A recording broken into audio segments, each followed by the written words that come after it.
जय हिंद। इस प्रश्नावली में हमने 4 नंबर प्रश्न तक सॉल्व कर दिए हैं। नेक्स्ट 5 नंबर प्रश्न है sin 2x माइनस 4e के पावर 3x। इसका समाकलन करना है तो सबसे पहले इंटीग्रेशन चिन्ह लगाएंगे। Integration sin 2x minus 4e के पावर 3x इंटू लिख सकते हैं dx। अब इसे हम अलग अलग लिखेंगे। Integration sin 2x into d x minus integration 4e के power 3x into d x. अब sin 2x का इंटीग्रेशन लेंगे तो सबसे पहले sin का इंटीग्रेशन होता है cos x minus cos x, तो माइनस cos x के जगह है 2x, तो 2x लिखेंगे।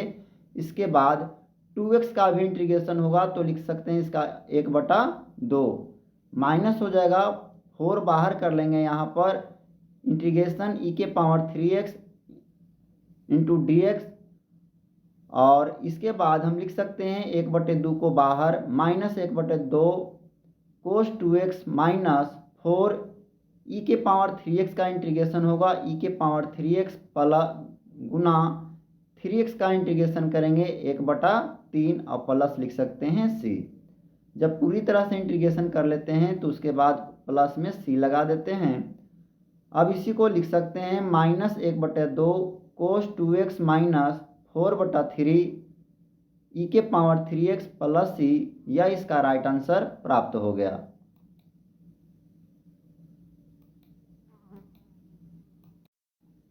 नेक्स्ट 6 नंबर प्रश्न है इंटीग्रेशन 4e के power 3x plus 1 into d x.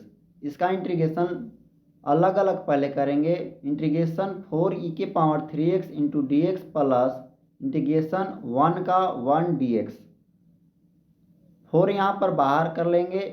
Integration e के power 3x into d x plus dx। अब यहाँ से इंटीग्रेशन फार्मूला बेस पर तोड़ेंगे इसको, तो 4 इंटू ई के पावर 3x को लिखेंगे e के पावर 3x। उसके बाद 3x का इंटीग्रेशन लेते हैं तो 1/3 प्लस x dx के लिए x होगा प्लस में c। अब इसे लिख सकते हैं 4/3 e के power 3x plus x plus c। यह इसका राइट आंसर प्राप्त हो गया।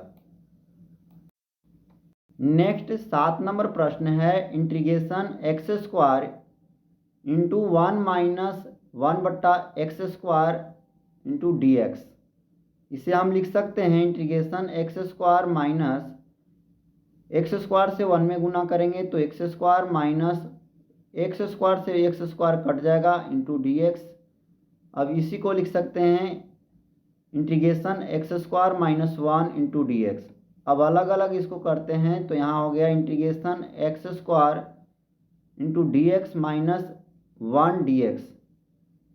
अब x² का इंटीग्रेशन सूत्र से होगा x के पावर 2 प्लस 1 बटा में 2 प्लस 1 माइनस में dx का इंटीग्रेशन होता है x प्लस c। अब यहाँ लिख सकते हैं x के पावर 2 1 3 बटा में 3 माइनस में x प्लस में c। इसका राइट आंसर प्राप्त हो गया। नेक्स्ट 8 नंबर प्रश्न है integration ax² plus bx plus c into d x. इन सभी को अलग अलग कर लेंगे। सबसे पहले integration ax² into d x plus bx into d x plus c into d x.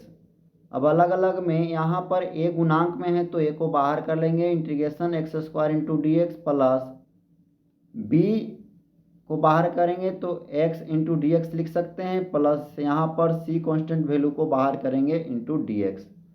अब इसका इंटीग्रेशन निकाल लेते हैं तो a इंटू एक्स के पावर 2 है तो 1 जोड़ देंगे और उसी से भाग देते हैं तो 2 1 3 बटा में 3 प्लस b गुना यहाँ पर पावर 1 है तो 1 जोड़ेंगे 2 होगा बटा में 2 प्लस cx और उसके बाद प्लस में बाद लिखेंगे c।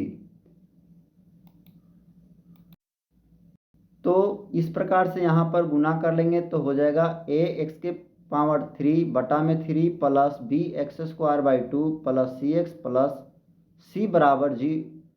इसका राइट आंसर बन जाएगा।